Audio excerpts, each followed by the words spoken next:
Mayor de Blasio is giving an update on the coronavirus pandemic in New York City. Let's go to it. For all of us in New York City is because of the amazing vaccination effort.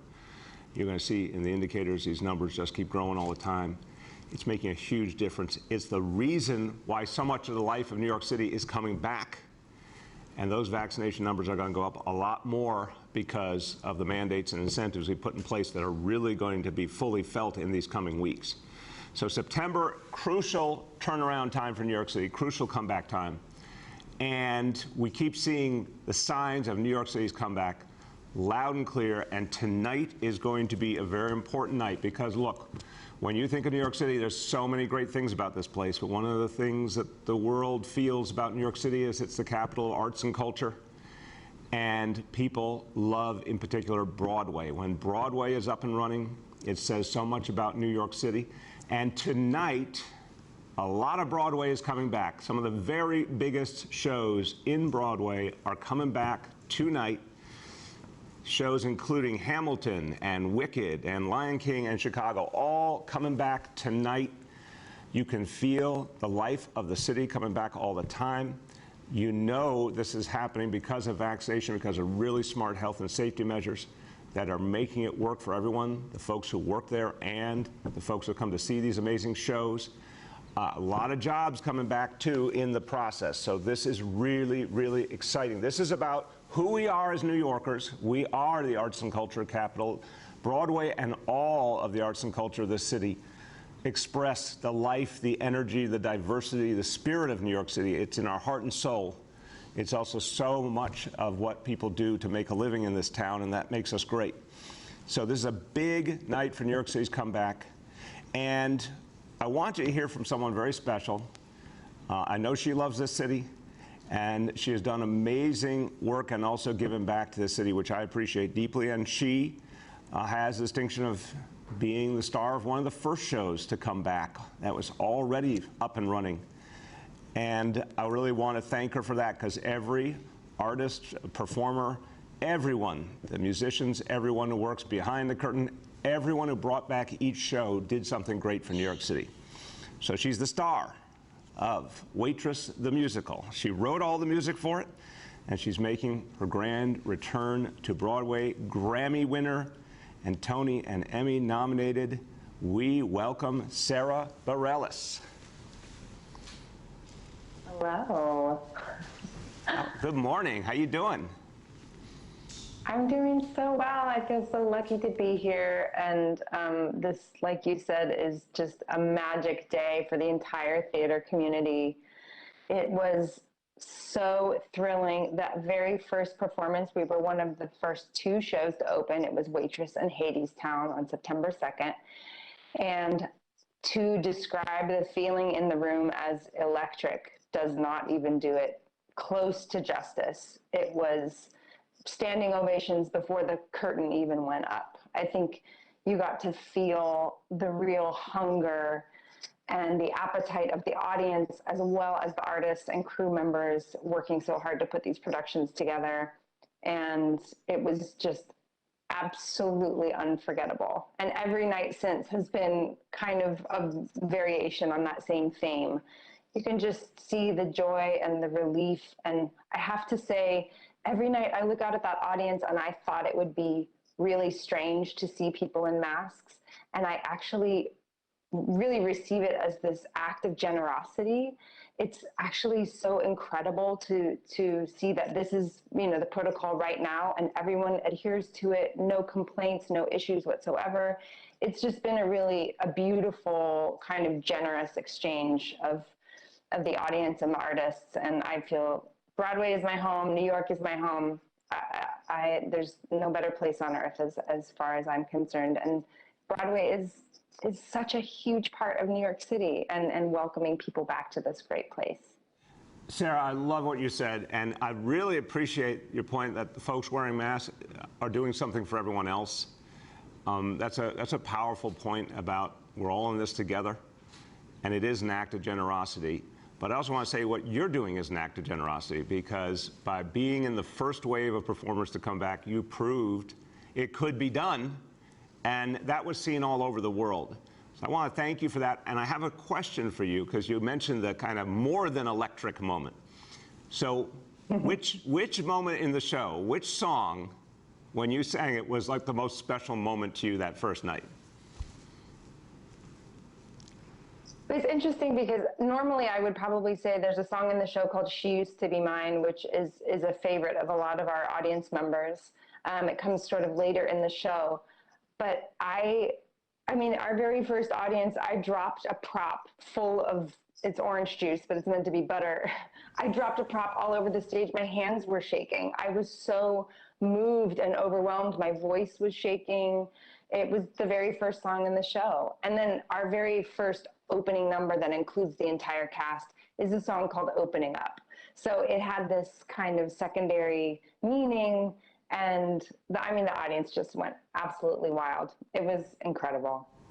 I kind of think that's amazing. You were the first show back and you had a song called Opening Up in the beginning of the show. Okay, this is almost cosmic, don't you think? Right. Sarah, thank you. Thank you. I can feel the love you have for New York City, and we love you and appreciate you. What you're doing is helping us all move forward. So thank you so much, Sarah. Thank you so much. So you heard it from a great performer. Now I want you to hear from someone who every day looks out for this city's comeback. And he and his family have contributed for 3 generations to this family, to the good of everyone. But he is focused particularly on our economic comeback. And Broadway means so much to us. It's also a crucial part of bringing back the jobs, bringing back the economy. I want you to hear from the chair of the Economic Development Committee in the City Council, Councilmember Paul Vallone. Good morning, Mr. Mayor. And Sarah, what unbelievable words you just gave for everyone. It's a pleasure to be here. How you doing today, Paul? I am doing great, and I am very excited to be part of your vision and the plan to reopen Broadway. I mean, Mr. Mayor, this goes back months of preparation to get to this point. And I mean, you started with the All In NYC campaign that we worked with together to get the word out that Broadway will be coming back, how we're going to do it safely, how the council partnered with you. I was happy to do that with the chair of the hearings to tell everyone how many steps are taken by the city, by you, to prepare for this moment.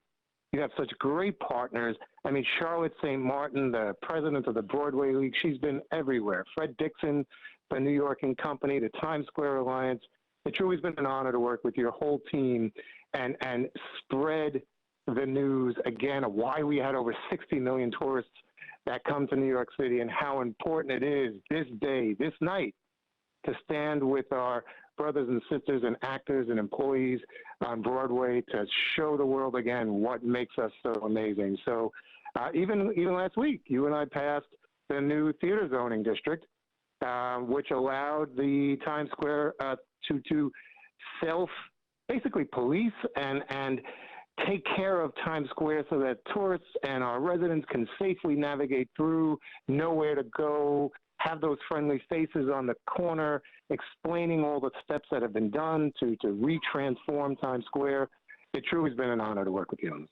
Well, thank you so much, Councilmember. Thank you for everything you've done, and that legislation was so important. Thank you for being one of the people who made that happen. Times Square has been coming alive more and more each week. I was just there a few days back with the Ferris wheel, which was wonderful, but we all were saying that day that this was the day we were looking forward to, when the big shows started to come back and folks really thronged to the area. That's going to be great for the energy and life of the city, great for the jobs.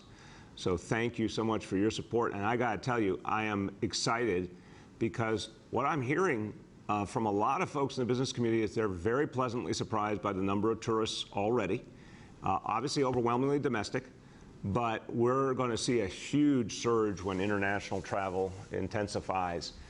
Folks have been yearning to get back to New York City, and we have a massive advertising campaign all over the country, all over the world, that's going to help encourage them to come back. But one of the things people want to see the most is Broadway. So Broadway is back, coming back more every single week. And if you want another example of New York City Yeah, we're the center of the universe. It's true. Everyone wants to be here. This is the place to be. And last night that was quite clear at the Met Gala. Amazing, amazing group of performers and leaders gathered together who love New York City, who were really doing this in large measure to send a message that this city is coming back strong. There was a great sense of energy and also a focus on the whole of this city, the diversity of the incredible talent, the designers, the folks who are up and coming in this city. I really want to thank the Met and everyone involved because they focused on the next generation coming up. And they focused on encouraging new young talent and diverse talent that will be the future of the fashion industry in the city and part of what makes the city great going forward. I want to make a personal thank you to 3 designers. Drew Beckenberg, who created the clothes that Dante and I wore, and Fee Noel, who created the beautiful dress for Shirlane, and Pamela Love, who did Shirlane's jewelry. All Brooklynites, 3 independent designers from Brooklyn. There you see them. Amazing stories, up-and-comers, folks who lived, in the case of Drew and Fee, the immigrant story from the Caribbean, came here with little, made something amazing happen. And last night was an affirmation of New York City and everything great, and that we have a very bright future. And speaking of our bright future, yesterday morning, one of the most important things that's going to happen in all of 2021, our kids coming back to school. You cannot overstate how important it is that our kids are back, that the opening day of school went beautifully. I want to thank all the educators, the staff, the parents, the kids, everyone. Beautiful, wonderful opening day of school, which is a big deal when you think about the fact that most kids haven't been in a classroom for a year and a half, and yet the entire engine went on instantly. I was at PS 25 in the Bronx, great energy, just excitement. Everyone was ready. Shirlane was up at PS 121 in the Bronx. There was just a palpable sense of something historic and crucial happening, bringing our kids back. Now, getting our kids back is the first step. But we've said we're going to do things this school year that we've never done before. We're going to focus not only on the academic needs of our kids, but the emotional needs as well. So you'll be seeing the mental health screening to make sure we help all the kids who have been through so much, but also the academic screening, never done before. This has never been done before on this level. All our kids will get an academic screening. And now this fits into something we'll be talking about a lot more in the coming weeks, literacy for all. We have a major new effort to build upon the success of 3K and pre-K and continue it on through kindergarten, first grade, second grade. A massive push to improve literacy, get our kids reading on third grade level by third grade. The chancellor already out there this morning at the Marsh Avenue Expeditionary Learning School, working with kids on writing exercises. We're going to have a focus like never before on that most essential measure, getting kids able to read early in their lives, which opens up all the other doors. You're going to be hearing a lot about this. It's very, very exciting. And the reason we're able to do it is because our schools are safe. The reason we're able to do it because of all the work that went into that gold standard of health and safety measures. The incredible commitment of everyone who works in the school community. We have in place, obviously, coming up in the next couple of weeks, a vaccine mandate for all the adults who work in our traditional public schools. We're climbing the ladder again today, and as of today, we will be mandating for that same date, September 27th, for the kids, excuse me, for the adults, let me get it right, for the adults who work in our charter schools that are not in public school buildings. The ones that are already in public school buildings were covered by the previous vaccination mandate. And that's about 191 charter schools are in DOE buildings. For the adults in those schools, the teachers, the staff, they have the vaccine mandate already active on September 27th. Now we're going to reach to 203 charter schools that are not in Department of Education buildings. So for all staff and teachers in those 203 charter schools, not in the DOE buildings, will have the full vaccination mandate in place for September 27th. Just the exact same approach as we're taking with the DOE staff and teachers. We know that when all the adults in the building are vaccinated, it keeps everyone safe, and it helps move us forward and allows us to do the amazing things that we're going to be doing to reach our kids this year in a whole different way. We went through a lot, but in the process, we also learned a lot. We're going to be doing these screenings. That is a result of coming out of this crisis and realizing we could universally screen our kids in a new way. We have digital learning in ways we never had before. A lot of innovation has occurred, even in the midst of crisis, that now is going to allow us to do new things, particularly in the area of literacy. So we'll be talking a lot about this in the weeks ahead. We're going to turn this into something very big for the kids in New York City. Now, obviously, our recovery depends on so many things. We've talked about our cultural community. We've talked about our schools. Now let's talk about getting New Yorkers around. The ability to get around this city is crucial to our comeback. Creating a cleaner, greener city, crucial to our comeback. Big announcement later on today. It's going to be the good shape of things to come as we do more and more to get people to use bicycles in this city and experience all the alternative forms of transportation to help people get out of their cars, help our roads to be less congested, help our environment to be cleaner. And the State of the City remarks earlier this year, the video we did, we talked about our Bridges for the People plan. And the idea is to make it easier and easier for people to get around in ways other than the car. Today we'll be cutting the ribbon on the Brooklyn Bridge bike lane. This is very, very exciting. We have banned cars from that lane. It will be all for bike riders. A lot of people worked a long time for this day, and everyone knows that the bike lanes that existed in the Brooklyn Bridge really weren't working as they got more and more crowded. We had to do something different. Here it is.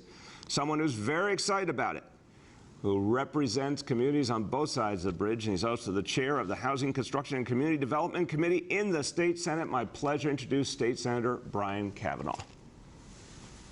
Great. Thank you so much, Mr. Mayor. It's really terrific to be here. And I will note that it's really not that long ago that we convened to talk about the beginning of this project. The city is getting it done early and in very rapid fashion. And, you know, as I said a few weeks back when we were here, doing the Brooklyn Bridge is important because it is a tremendous connector. We have a lot of people using bikes to get around, but it is difficult to get safely from one borough to the next, and creating a really well-protected bike lane on the Brooklyn Bridge is a really big step. So this is a modest thing, but it's part of a very large transformation that this administration is focused on very successfully. And of course, doing the Brooklyn Bridge, which is of course an icon of New York City around the world, I think is also important to convey that we really are looking toward the future and bringing our infrastructure into what are, you know, the standards of many great world capitals. So it's really terrific. I look forward to the ribbon cutting later today. Senator, I really want to thank you. You have been dogged on this issue. Dogged's good in this case. So, you know, you have been persistent on the notion that we could do things better. And that we could find an alternative. And, you know, I really want to thank you. We've had many conversations over the years about the ways that government could be more creative, more responsive. And here's an example of something that some said couldn't be done, but it actually is being done. And I think it's going to make people's lives better. So thank you for always pushing us to find the next good thing. Thank you. All right. Now, we've talked about a lot of things that are crucial to come back in New York City, but we also have some real challenges to discuss that we have much more work to do on. And we understand when we look at the last year and a half, COVID disrupted life in the city, profoundly created massive consequences, not just a horrible loss of life, the illness, created disruption and major challenges in many other parts of life in the city. And we have been piece by piece putting things back together, engineering recovery, moving things forward. But we still have a lot of work to do. I am particularly concerned today, and I want to talk about situation on Rikers Island. We have a situation that is just not acceptable and has to change fundamentally. Our new commissioner for correction, Vinnie Schiraldi, has been doing a lot of work to quickly make changes. We're going to use emergency orders to make some very intense changes in the situation. We're going to be bringing in additional help from a crucial sister agency, the NYPD, to help with certain discrete functions that will take pressure off the Department of Corrections so correction officers can go and take care of other tasks. We need to do some things very, very differently. A lot of work has been happening over the last few months trying to address each individual problem. And Commissioner Schiraldi has been very blunt, to his credit, about the challenges we face, some of which are historic, some of which are from COVID, some of which are areas where we just need to find new and different solutions that we haven't had before, but we got to find them. Everything goes back to the problem of Rikers Island itself. We need to get the hell out of there as quickly as possible, but in the meantime, we have immense challenges. So we're going to use executive powers to address some of these, the NYPD to address some of these, but let me go over the points. We have a 5-point plan announcing today, the Emergency Rikers Relief Plan, and it's going to allow us to do a number of things quickly and differently. First of all, I mentioned the NYPD. We're going to bring in the NYPD to provide the staffing support in the courts as many places as we can. It'll start at one level, but we hope to ramp up from there quickly, so that in our court buildings, rather than correction officers having to be there, NYPD officers can cover that role. Correction officers can be back at Rikers where we need them. The NYPD has operated in the courts, obviously, for a long time and handled these kind of roles. That's going to be a crucial piece of the equation. Also, we have to speed up the intake process at Rikers. This is a fundamental problem. There's a lot of reasons, very much based in COVID, why some of these pieces got slower. It's not acceptable. It has to be addressed. Everyone has to be moved through intake on a timely basis. Well less than 24 hours needs to be the goal. We're going to be opening up 2 new clinic spaces that have currently been closed. Look, the original goal, of course, was close down as much of Rikers as possible and our plan to get off Rikers. And we wanted less space because it took fewer officers to cover less space. But we now need to open up 2 clinic spaces that are currently closed to add capacity, to speed up the intake. This is an example of something that we get the ever-changing dynamics we're facing, but we need to do something differently. We'll have that up by Tuesday. Emergency contracting. There are areas in Rikers that need immediate work, broken doors, there's cleaning that needs to be done immediately. We can do that much faster with emergency contracting. That will be part of the executive order. The additional areas we need to be clear about expanding the medical capacity. In Rikers, we'll be using contract medical providers to evaluate officers, to make sure every single officer is on duty who should be on duty. Anyone who's out sick for more than 1 day will have to go to a doctor for evaluation or provide appropriate documentation. If they don't, there'll be suspension without pay for 30 days. And any staff member who is AWOL will be held accountable with a 30-day suspension without pay. We understand tremendous challenges have existed in Rikers before the pandemic, and the pandemic made them worse. We understand it's tough work and a tough environment. But folks not showing up for work is unacceptable. And when any officer doesn't show up for work, they actually put every other officer in danger, and that's not acceptable. So we're taking these actions to relieve pressure on the situation and to help us move forward. And we'll continue to evaluate regularly what the city can do, and I mean daily, to keep adjusting the situation. But I've said this before, and it's true. The city cannot do this alone. We are dealing with a structural problem here, a fundamental problem, and a lot of it based in COVID. And we cannot continue to have a situation where more and more people go into Rikers, but there's no place for them to go out of Rikers, which is how the system has been designed. We need to get back to a fully functioning criminal justice system. We got 1,500 people who've been held for over a year. That can't continue, so we need help on the state level. I've had very good conversations with Governor Hochul and Lieutenant Governor Benjamin. I want to thank them for being receptive, for being communicative, for caring. wanting to figure out what can be done. We are talking constantly to address these issues. I'm going to hasten to add that the governor and lieutenant governor inherited the problems at the state level. They are now working to fix those problems. I want to thank them for that. One of the most obvious steps, the Less is More Act, passed by both houses of the legislature. We need help. That legislation, particularly if implemented immediately, would allow us to immediately move a number of people out of Rikers in the right way. There's a powerful op-ed today by Manhattan District Attorney Cy Vance and his soon-to-be successor, Alvin Bragg, and they speak with one voice, and they make the point that there are certain technical parole violations that are holding a lot of people in incarceration who don't need to be there. It's creating a problem across the board. A quote from their op-ed: New York State incarcerates more people for parole rule violations than anywhere else in the country. And they say further, New York can go from worst in the nation on parole to once again leading our country on smart criminal justice policy. We do not want to hold people in on the technicalities. We want to make sure that the system is working. When people have done serious offenses and violent offenses, there need to be consequences. That's where our energy needs to be. On technical violations, that's not where our energy needs to be. That's what the Less is More Act clarifies.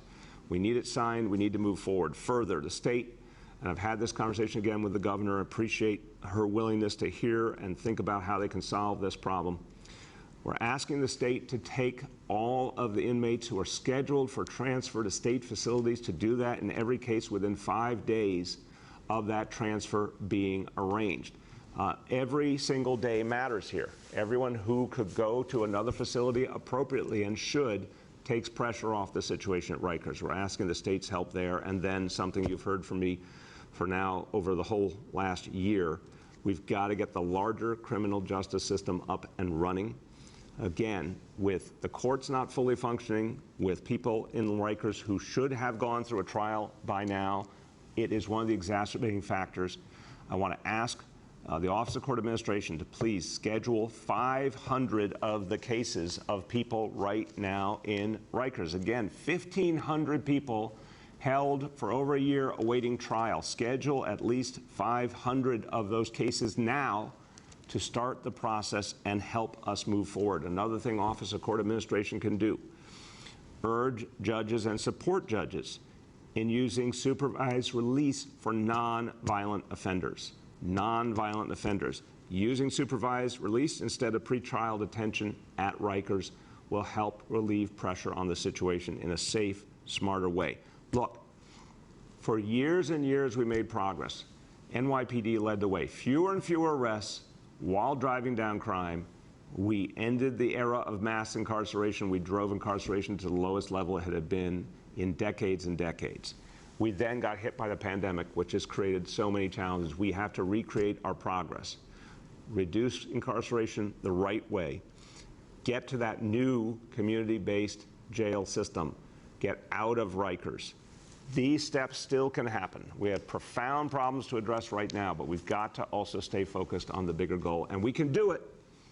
The city working together and working with the state, we can actually change the situation immediately and for the big picture.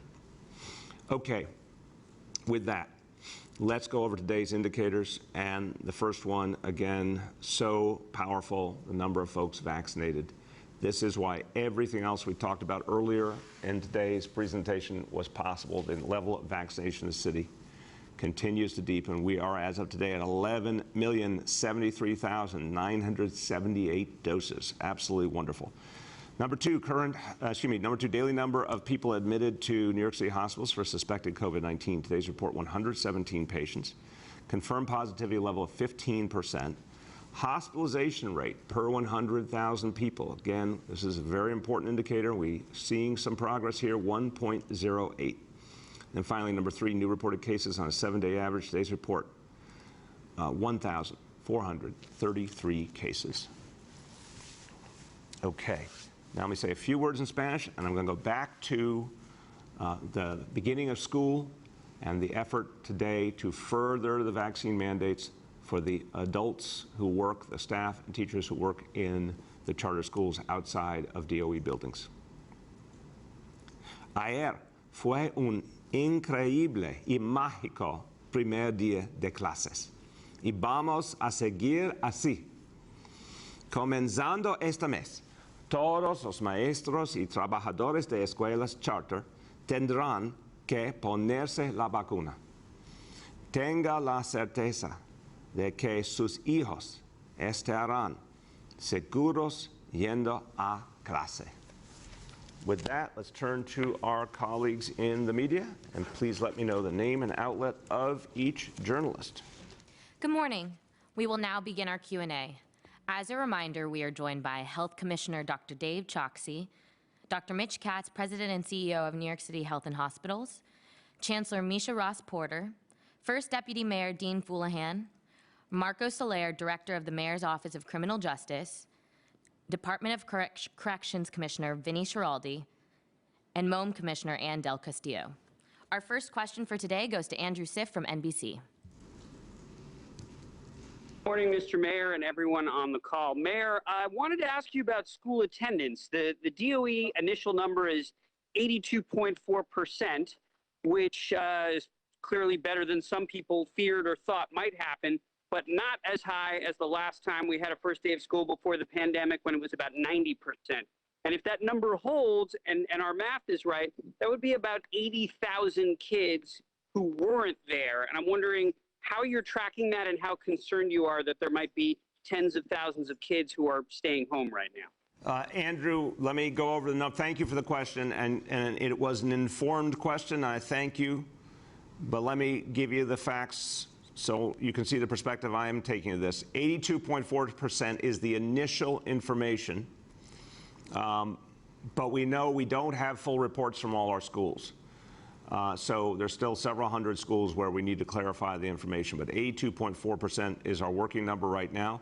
When you compare to the same time last year, 2020, combining in-person and remote, that first day was 80.3%. So again, we understand there's a disruptive reality to all the changes we've been through. I see this as a very strong number. Compared, you're right, when you look at 2018, 2019 was just about 90%, 2018, 89.5%. We've got some ground to make up. I'm very confident we will. I think what you're going to see in the next few days is more and more kids coming in. So what we now know is the vast, vast majority of kids showed up ready, enthusiastic. I think you're going to see more and more kids come in the next few days. Schools are going to be reaching out, having conversations, making sure parents have all the information they need. This is a really good number for the first day, and it's going to grow rapidly in the coming days. Also, really important to note, and this is good news because we have the vaccination sites up in all the schools that have kids at 12 years old and over. Yesterday alone, 1,359 new vaccinations administered in the school buildings. Again, you're going to see that number continue to grow. And for our 12 to 17-year-olds, we're now over 68% vaccinated at least one dose, and that number keeps climbing. So very strong start, more to do in the coming days, but very strong start. Go ahead, Andrew. You spoke about the Met Gala. I was wondering if you happened to notice Congresswoman Ocasio-Cortez's outfit, what your thought was on that. And she today is with other electeds talking about MTA funding and the need for more federal funding, which the MTA is quizzical about because they just got the American Rescue Plan and they're fully funded through 2024. So it's sort of a two-parter. What did you think of what AOC was wearing, and is she right to be fighting for more federal transit funding when it's already there? Andrew Siff, that's stretchy. That's stretchy, but I'll answer. We need congestion pricing. We need sustainable funding for the MTA. We need a lot of funding. There are profound structural issues that have to be addressed for the long term. So, no, I don't accept the fully funded. If the MTA is fully funded, we would be seeing a lot more. But the bottom line is, yes, we welcome and need as much infrastructure funding as possible. They do not have enough money for now and for the long term, and we need congestion pricing to make it sustainable. I saw I was walking by and I saw a dress with the message, "Tax the Rich." I went over to inquire as to who was wearing the dress. I did not know it was AOC until she turned around. We had a really nice talk. As she is expressing her true belief that we need to make sure everyone pays their fair share, and I commend her. And she's someone that I look forward to working with to make sure that actually happens. Go ahead. Our next question goes to Kala Rama from Pix 11. Morning, Mr. Mayor, and everyone on the call. Thanks for taking my question. Similar to Andrew's, talking about the attendance rate, I want to know what's the plan for outreach for the kids who did not show up. I know that you hired new social workers. I want to know more specifics on how long you plan to wait until you do reach out and what that outreach will be like. I'll turn to the Chancellor, Kala, but I'll say it's immediate. This is what schools do every year. They want to make sure that every child comes in. If there's any concern or issue, reach out to the family. Make sure to get the kids in. This happens not only in the first days, it happens for the first few weeks every year. So in terms of how that happens, the Chancellor is not only a Chancellor, she's a former principal, she's a former teacher. She can tell you from the ground level how it works. Chancellor, congratulations on a great day yesterday. Yes, thank you. And I'm excited. I'm here in Staten Island today. And, you know, like the mayor said, this is what we do every year. This the follow-up on students who haven't reported. Our teachers will be reaching out. Our principals will be reaching out. Our attendance team members, our counselors, our social workers, every student, every day will be reaching out to get them back in school.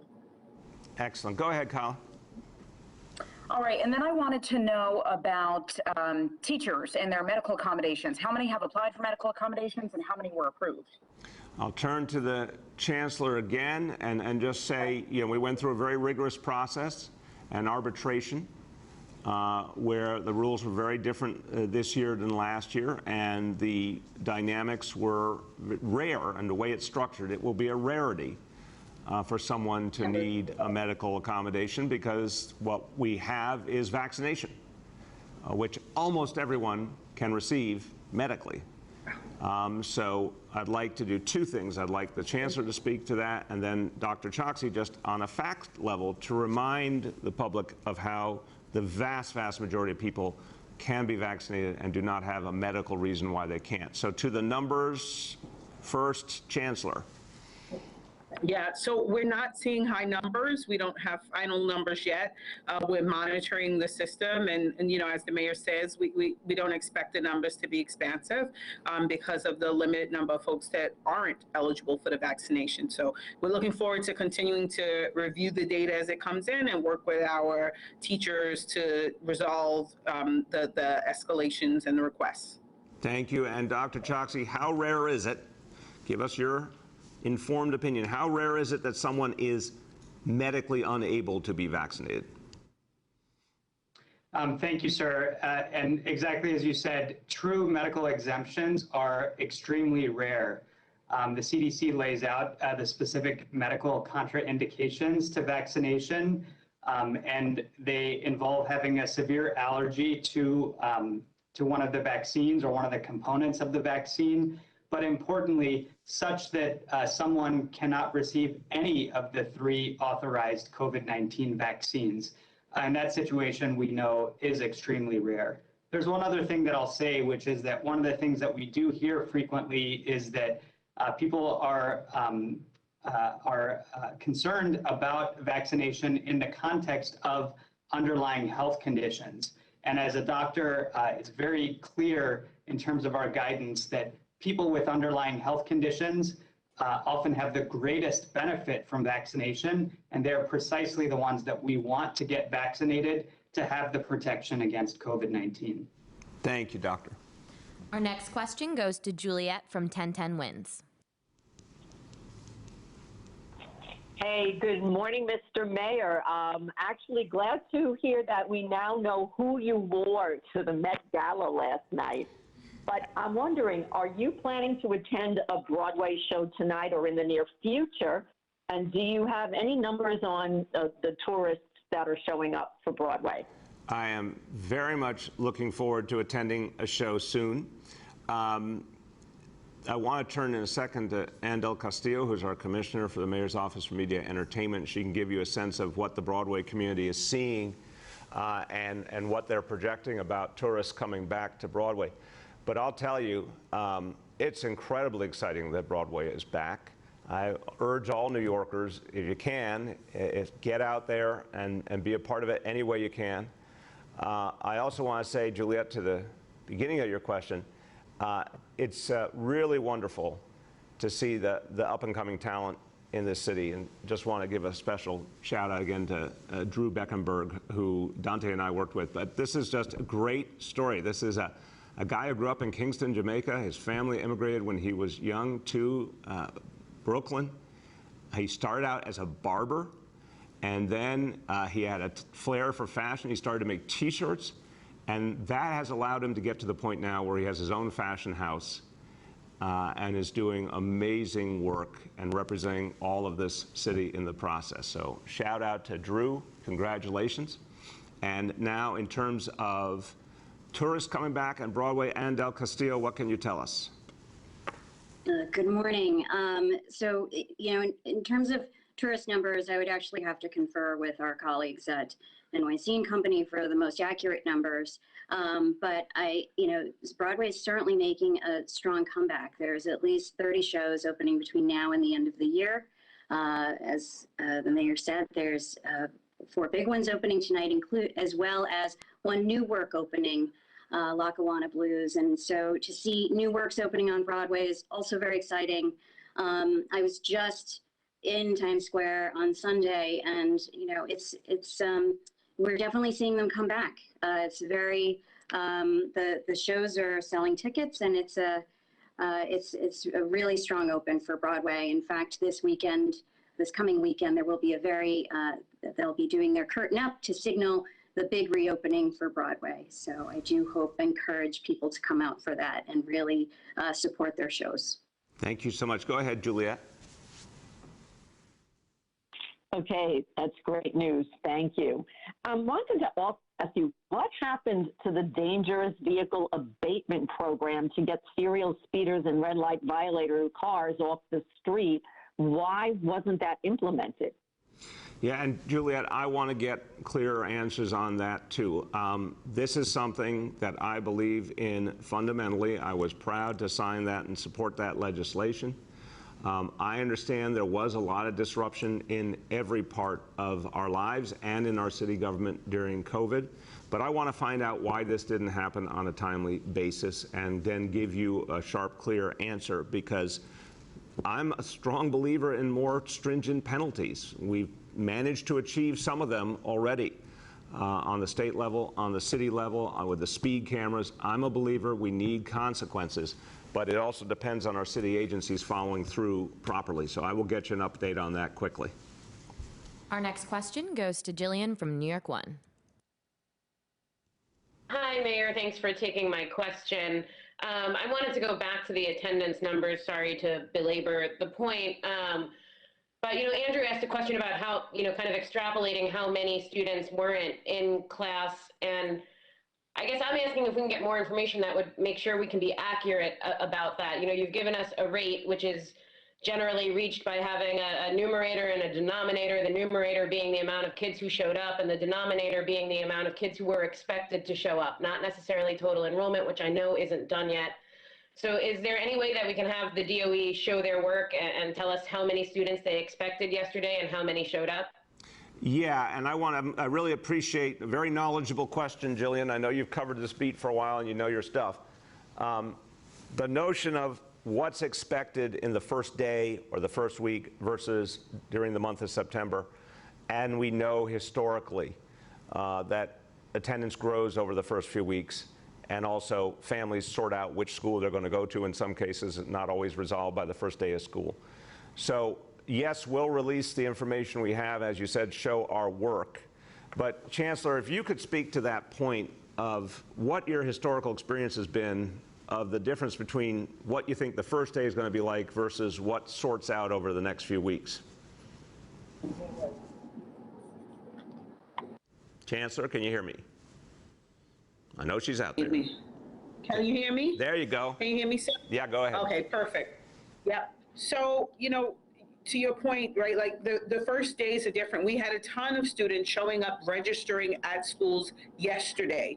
And so we don't have a number because the number is rolling every single day. More students are registering, more students are showing up at schools. But as the mayor said, as soon as we get to the point where we have full attendance taken across our system, we'll share those numbers. But folks should recognize that those numbers are going to keep changing and growing because we have students, I'm in Staten Island today, there's students showing up at schools registering today. And so it will be a rolling number for some time.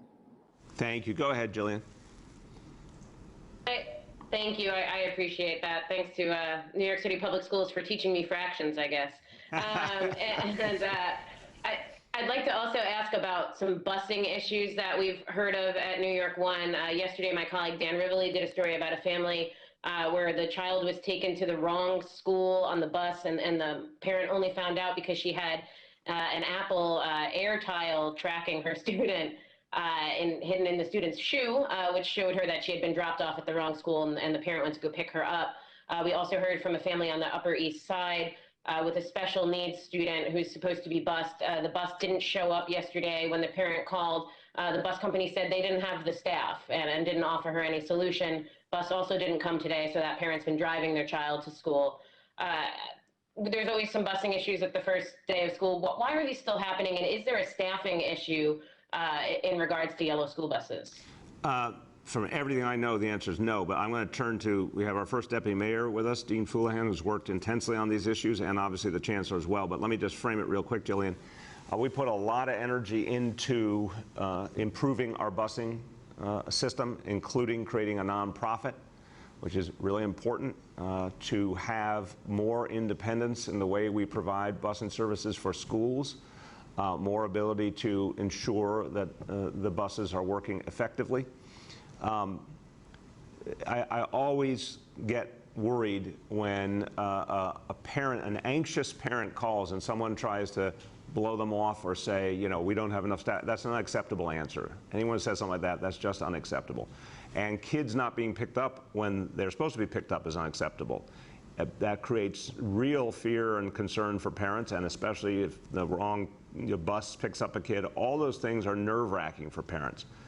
So we've got to fix each and every one of them. I've seen some real improvement in the school bus system, but obviously each of these situations has to be resolved. So as to, do we have enough staffing for our school bus? First, the first deputy mayor, and then the chancellor. Yes, we do have enough staffing, and we will reach out to every single bus company to make sure that they're addressing any parental complaint, any concern. We have a hotline. We make sure that we address those. The issue with the one family did happen. We've apologized to that family, and everything has been taken care of today, but we made sure that that would not happen again. We'll work through every single issue we have. The mayor's correct. We made great strides in our busing. There are always a few problems in the very beginning, but so far, we're hearing very good things in general. But we will reach out to every single bus company. Everyone has enough staff. Go ahead. Great, thank you. And Chancellor, anything to add? Chancellor. Hear me, sir? Can you hear me? Yeah, I'm here. Can you hear me? Yeah. Can you hear me now? Can you hear me now? Jill, great math. That you have done a great job in your math work over the years. And just agreeing with the mayor and the first deputy mayor, it is not okay. It is unacceptable for students to not have appropriate transportation. We do not have a staffing issue. We're continuing to work with the companies and are going to make sure that the busing situation is resolved and we can get our families to schools where they belong. Thank you, Chancellor. And I do want to say to Jillian's very good question, one problem is one problem too many, but I also want to say, in the overall start of school, again, turning on that whole engine after a year and a half, I was very struck by how smoothly it went. I want to thank all our educators, all our staff, thank the Chancellor and her team. It was a lot to put out. In a normal year, the first day of school is a massive logistical operation, but coming back after the worst of COVID, even more so, and a really, really strong start yesterday. Go ahead. Next, we have Emma from the New York Times. Hi, good morning, Mayor. I'm wondering, why haven't you visited Rikers in 4 years, and do you have any plans to go there? We just received a statement from Jumaane Williams calling on both you and the governor to go to Rikers immediately. Yeah, I obviously have been several times in the past and have worked on these issues bluntly, Emma, more than any mayor I can remember, because we came up with a plan to get off Rikers once and for all. We've made a huge amount of investment. We ended punitive segregation. This has been a big area of focus. At some point, I'm going to go out there again, but what I want to work on right now is getting these issues fixed. I have a very clear sense of the problems. I'm hearing about them regularly. I need to fix them, and the plan we laid out today is the way to do that. Go ahead, Emma. Thank you. And advocates say the solution is to decrease the Rikers jail population. Why isn't that part of the plan you announced today? It is part of the plan I just announced, and there's a right way to do it, and I think there could be a wrong way to do it, too. I want to do it the right way. We've got hundreds and hundreds of folks who are incarcerated who don't need to be based on this new law that, if signed, could immediately relieve some of the pressure. But we need that law signed and implemented immediately. We've got hundreds who could be moved to state facilities as they are supposed to be, but that needs to happen much more quickly. Those are the two biggest immediate things that could happen. With the court system being brought back more fully, that would instantly change the situation. Every additional trial would change the situation. Again, we'd like to see 500 cases taken up immediately. And obviously, we could stop the flow in by having judges use a supervised release for non-violent offenses. So these are all areas that would reduce the population the right way. Next, we have Henry from Bloomberg. Well, Mr. Mayor, how are you doing? Can you hear me? Yes, I can, Henry. How are you today? I'm very good. I want to return to this question of school attendance and get as precise numbers as we can. As I understand it, the initial back-to-school attendance is 82.04%. My colleague, Mr. Siff, said that that's about 80,000 students, but in a school enrollment of 1 million, that would mean that there's almost 200,000 students who are absent by my math. Can you, I understand it's a rolling figure and it's going to change, but as of now, what do we know about the attendance yesterday, the percentage, and the number of absentees? Okay, Henry, very profoundly helpful, clear question. I'm going to get to it with the first deputy mayor, with the chancellor. They have, I'm sure, some of this at their fingertips. I'm also going to frame this for a moment, so if they want to pull up any more information, they'll have a moment to do that too. But Henry, you and I often talk about precise definitions. I want to really be careful that you do apples to apples here. The question is not against a base of 100%. That would be a misnomer. That would be an inaccurate way of thinking of things for the very reason the chancellor described. The chancellor spent decades in our public schools and understands the rhythms of what happens in the nation's largest public school system. Take the last 3 years before this one, 2 of which were not COVID years.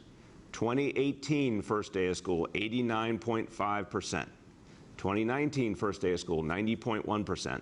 2020 combining in-person and remote, 80.3%, and this year 82.4%. We have a gap there that we have to address, but the gap is not between the 82.4 and 100 on the first day. That's something we work on more over time. The question is the gap that we've seen on the first day, how do we close that quickly? And what we see right now, and I think the chancellor spoke to it, is that is very fluid. This is a preliminary number. I'm giving you the final numbers that from those previous years, because we always had time to analyze them and lock them down. This is a preliminary number. We think that number is going to grow as it gets fully assessed. We've said there's still several hundred schools we're getting more information on. But much more importantly, I think you're going to see these next few days, as the dialogue happens, principals, guidance counselors, parent coordinators talking to families, you're going to see more and more families come in.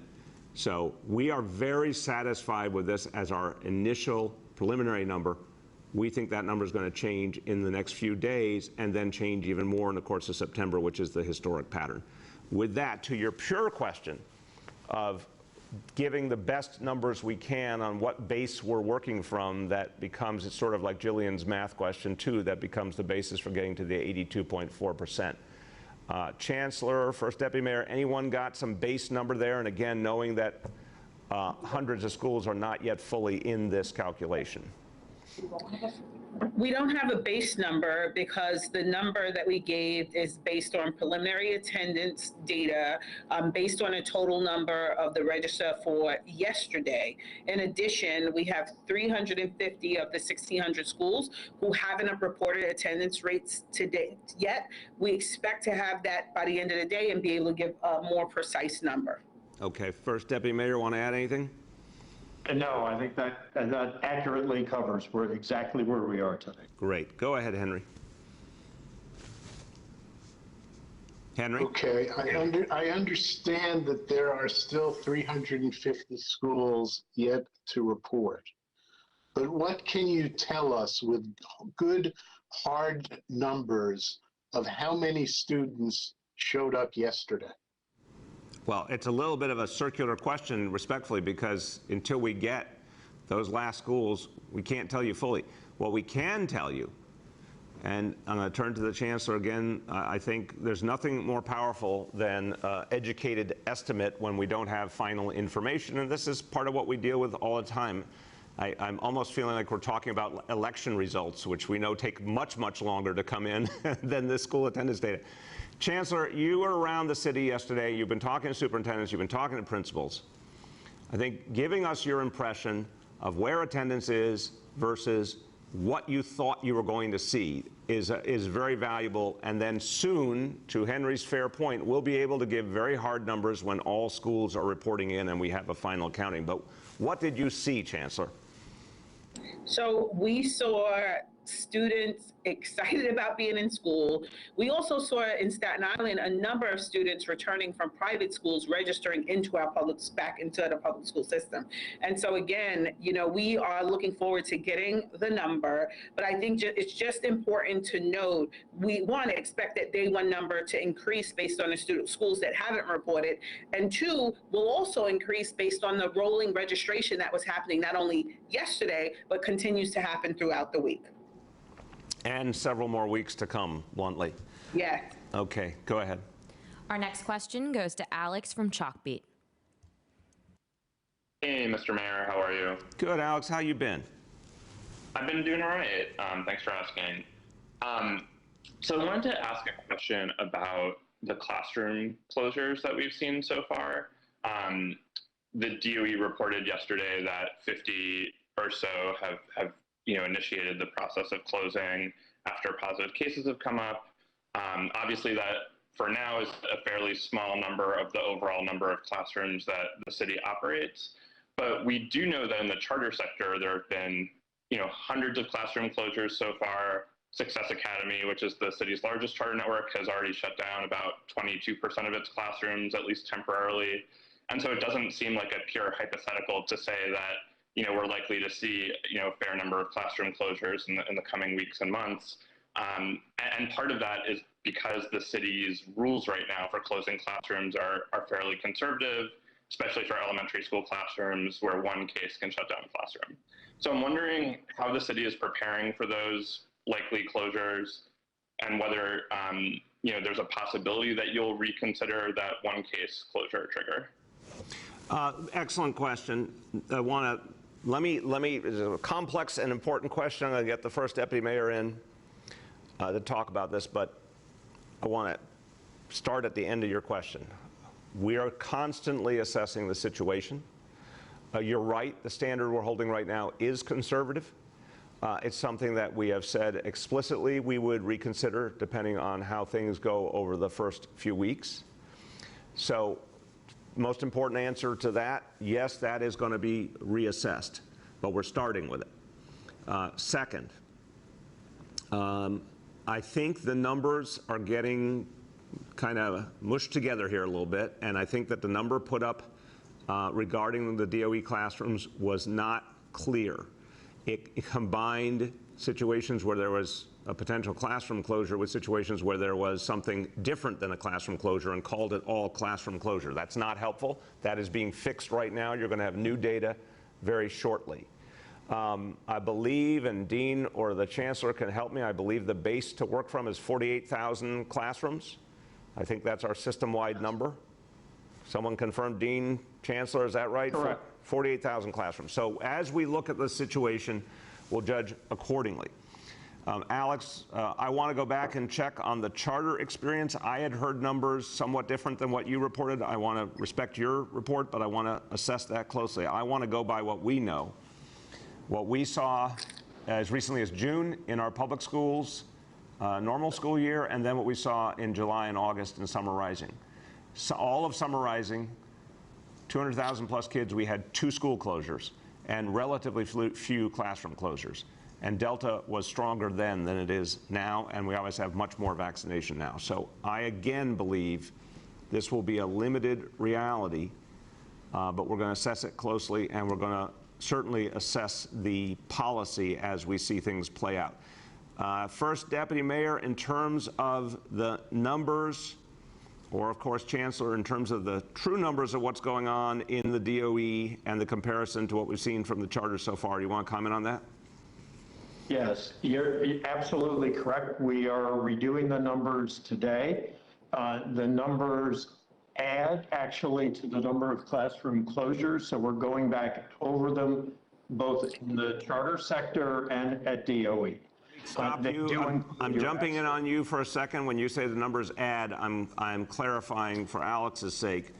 The numbers add artificially, is what I would say. It doesn't present you a clean picture. What we're going to do, Alex said, for everyone, is break out actual classroom closures where a child has to go home if not vaccinated, versus things that were other realities in school that didn't involve a classroom closure. Go ahead, Yes. Dean.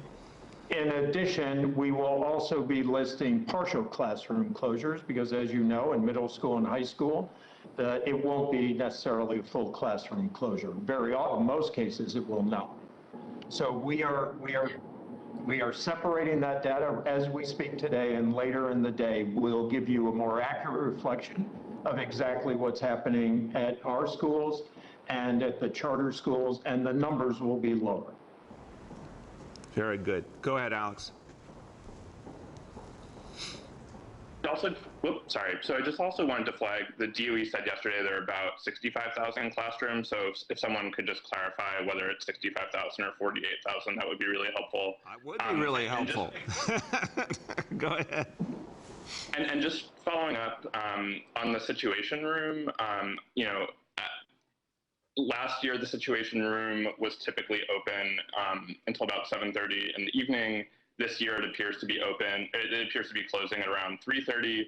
Just wondering why the hours of for the Situation Room, which are coordinating positive cases in schools, are more limited this year, especially given there are just way more kids in school buildings. Yeah, I'll start and I'll turn again to the first Deputy Mayor. We had a very good experience with the Situation Room. Again, this is something this city did that most other places didn't do, and it was absolutely crucial to have a central location where all pertinent agencies gathered together to assess each and every case and the actions that need to be taken.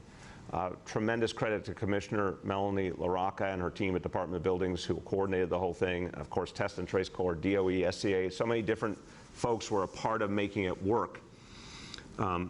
It's back, it's up and running full strength.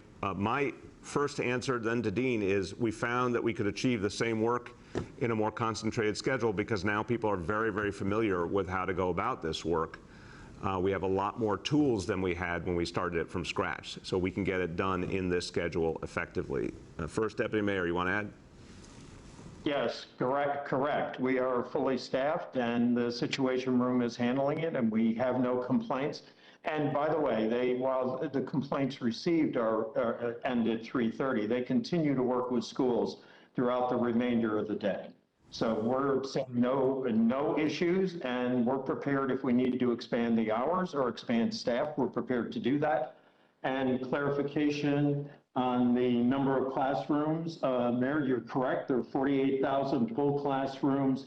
There are 65,000 spaces that can be other spaces are the total number of spaces that can be used for instruction.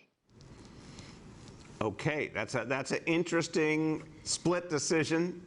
And obviously we need to figure out, given that we've made modifications this year, how many spaces we're using so that we are constantly counting against the true universe. Okay, go ahead. Our last question for today goes to Aaron Durkin from Politico. Mr. Mayor, with regards to the Rikers situation, I wanted to ask, I mean, it seems like there's sort of a cycle here with the correction officers are calling in sick, and therefore the ones who are coming in are working these triple shifts, and, you know, they get burnt out and they decide, why should I bother with this? And they don't come in. I remember earlier in the pandemic when this issue of triple shifts first came up, you said, absolutely not, we're never going to do that. It was a huge mistake. It'll never happen again. Obviously, it has continued to occur. So I'm just wondering, is addressing that part of your plan here? And is that, you know, how are you going to kind of convince people that they need to show up and do their jobs, which obviously they do when they end up in these kind of conditions? I'm going to start, Aaron, very important question. Thank you, and I appreciate you putting it in perspective of everything that's happened over the course of the year. I'll start and I'll turn to the first deputy mayor and to Commissioner Schiraldi. Bottom line is this: no one should be working a triple shift if there's any way on earth to avoid it. When I first heard about it, I said what I believe. We have to stop that practice. But what's happened, and you know, I'm going to be broad in the way I describe this, but a real perfect storm here of the impact of COVID, which really caused huge problems with staffing to begin with, and obviously, you know, horrible impact for some of the people who worked at Rikers. And then vaccination levels that are still not where we need them to be.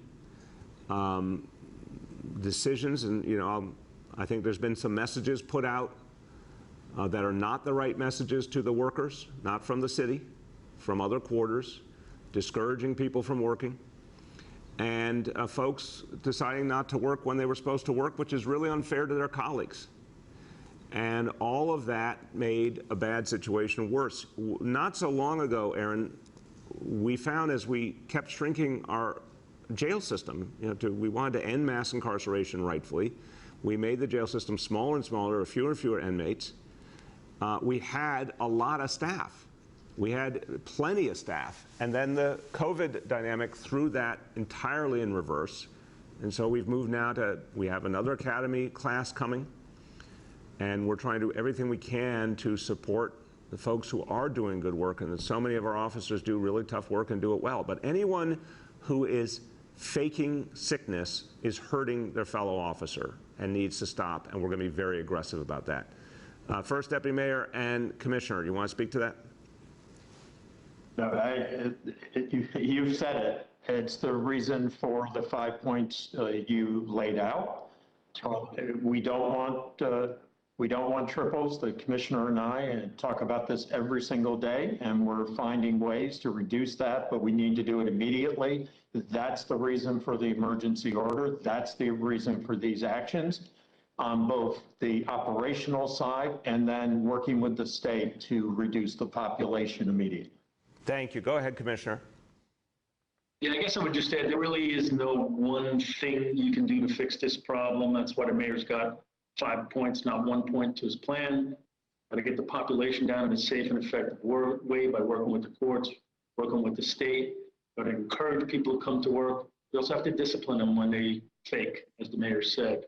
So it's a whole bunch of things. It's both and, not either or. And that's what I'm heartened by the mayor's announcement today. Thank you. Go ahead, Aaron. Okay, thanks. And then a different topic. Do you have any data on how many fines or violations were given out yesterday under the vaccine mandate for the businesses? I'm going to see if Commissioner Choksi has any of those details available. I will say to you, Aaron, that we're seeing a lot of compliance. This is the general feedback I'm getting. A lot of compliance. I heard from a lot of people in the last few days from the restaurant community that they believe in this approach. We also, again, particularly in the beginning of the enforcement period, our goal is not to fine. Our goal is just fix a problem. If one of our inspectors finds a problem and the owner of the business says, or the manager, like, oh, let me go fix that right now, and they fix it, we don't want to fine them. So hopefully fines will remain a rarity. But let me just see if Commissioner Choksi has any specific information from what happened yesterday. Sir, I don't have that specific information, but we can certainly follow up with a multi-agency group that is doing those inspections. I would just reinforce the points that you made, which is first, we're seeing, and even before yesterday, we had seen great compliance across the range of businesses and settings under Akita NYC. And then second, as we have begun enforcement, the first step is providing warnings before we then escalate into fines and violations. Thank you. Thank you. And look, the bottom line here, and I really want to commend our restaurant community. I want to commend Broadway, everyone involved in the Broadway community. I mean, everything we're talking about today is about businesses, it's about nonprofits, government, everyone working together to bring New York City back and to do it safely. And you can see in the indicators that it's really, really having an impact. We're getting more and more recovery and less COVID, and that's the way forward. So I want to thank everyone who's a part of it. Yesterday, really important day, first day of school. Today, really important day, Broadway coming back. A lot more ahead. Thank you, everyone.